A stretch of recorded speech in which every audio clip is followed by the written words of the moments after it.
estudiosos, tudo bem com vocês? Hoje nós vamos conversar mais um pouquinho de gestão e hoje nós vamos falar sobre como construir planos de trabalho eficazes, né? Muitas vezes nós estamos envolvidos aí em projetos, em grupos de trabalho e esses projetos e esses grupos de trabalho, eles passam necessariamente pela criação de documentos, pela escrita de documentos e pela disponibilização dessas informações de maneira geral. Então vamos conversar um pouquinho sobre isso.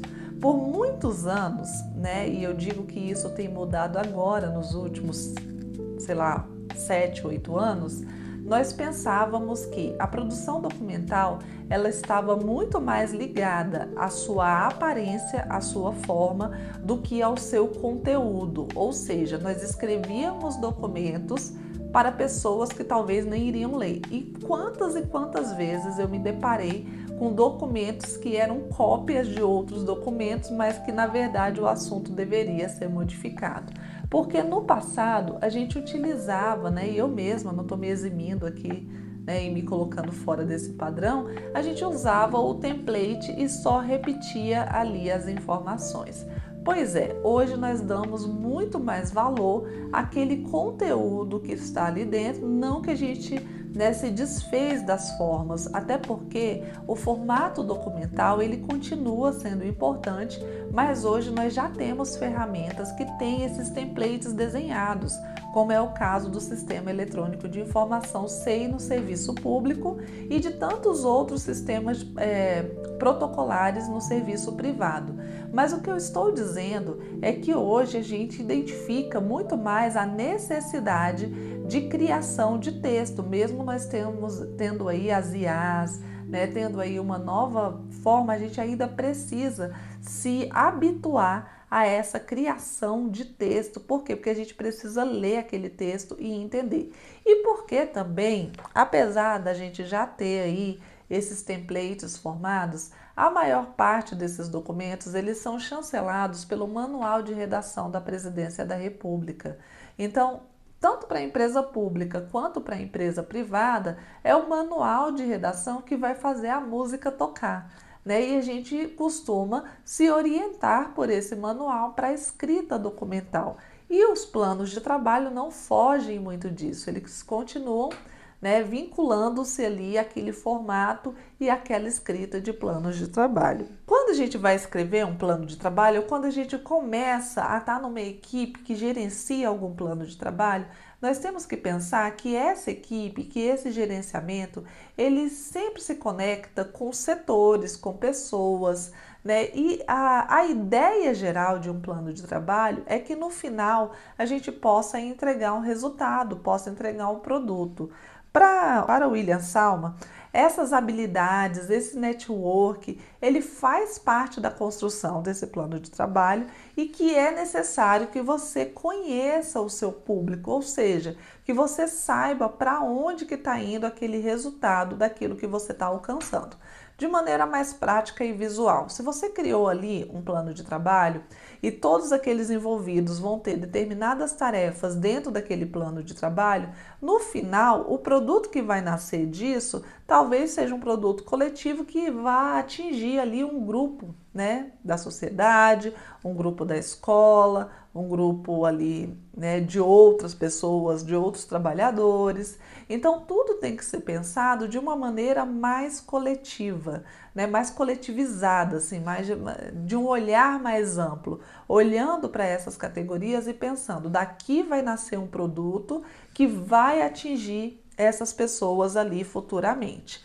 né? E é claro que pensando dessa maneira, a gente chega à seguinte conclusão, de que a gente não deve abrir mão, né, ou relegar, né, a um segundo plano assim, as nossas vulnerabilidades. É claro que quando a gente está escrevendo um documento que vai ter um impacto ali na frente, a gente pensa bastante nessas vulnerabilidades e às vezes a gente quer colocá-las de escanteio, mas essas vulnerabilidades elas podem nos mostrar aonde estão as nossas aberturas, os nossos gaps, e aí a gente consegue, né, por meio do diálogo, por meio da busca de informação, talvez preencher essas lacunas. Muitas vezes, quando a gente tripudia dessas vulnerabilidades, a gente fala, não, eu sei, eu vou seguir aqui sozinho, não, tudo bem se a pessoa não gostar, eu acho que isso é de cima para baixo mesmo, né? Você acaba, né, se colocando num papel onde você não reconhece essas vulnerabilidades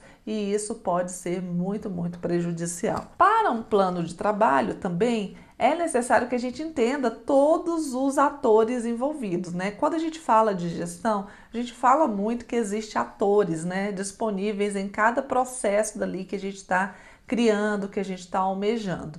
Então, quando a gente coloca um plano de trabalho para poder rodar, aqueles atores que ali que estão, eles precisam se sentir envolvidos, porque senão a coisa não anda, gente. Uma coisa é você trabalhar quando todos se sentem ali que a engrenagem ela está funcionando. O outro é quando alguém resolve emperrar. Tu já passou por isso aí na sua empresa, né? Se questione aí se você já passou, né, por essa pendenga aí na sua empresa. Porque se você tem uma pessoa que resolve emperrar aquela engrenagem, vai ficar muito difícil você dar continuidade naqueles projetos. Os projetos eles acabam, né, como a gente bem diz, nascendo mortos.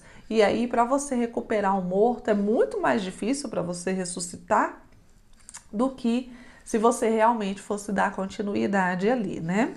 E por fim, a gente tem que ter em mente de que alguns projetos, eles vão sim sofrer riscos de alteração, né? Então você não pode estar aí tão vinculado ao seu My Precious, né? Tem pessoas dentro da organização que se apegam aos projetos e chamam eles de My Precious e aí acaba não conseguindo, né, ter abertura para o novo e nem um novo olhar para aquilo que está acontecendo. Então a gente não pode, né, se organizar de uma forma em que esses projetos ou esses grupos de trabalhos ou esses GTs não possam ser construídos e reconstruídos se assim for identificado de que é necessário. E por fim, para esse vídeo não ficar muito longo, quando você tem um plano de trabalho bem construído, com uma equipe que está trabalhando ali em sintonia, você reconhece, né, quais são os gargalos daquele plano de trabalho e como fechar aquelas lacunas, eu tenho certeza que será um plano muito benéfico para todos e um plano de bastante eficiência, tornando-se uma ferramenta poderosa aí de atuação dentro das organizações públicas ou dentro das organizações privadas. Então, se você aí é um grande coordenador de planos de trabalho, se você escreve, se você trabalha o dia todo, né, pensando estratégias ali, estratégias organizacionais, lembram daquelas estratégias lá da administração, né? Se você for um administrador, se você for um secretário, se você fez qualquer curso aí da área de gestão, com certeza você aprendeu sobre estratégias, né, lá na administração. Estou falando na teoria geral da administração. Agora é hora de aplicá-las aqui de uma maneira bem prática.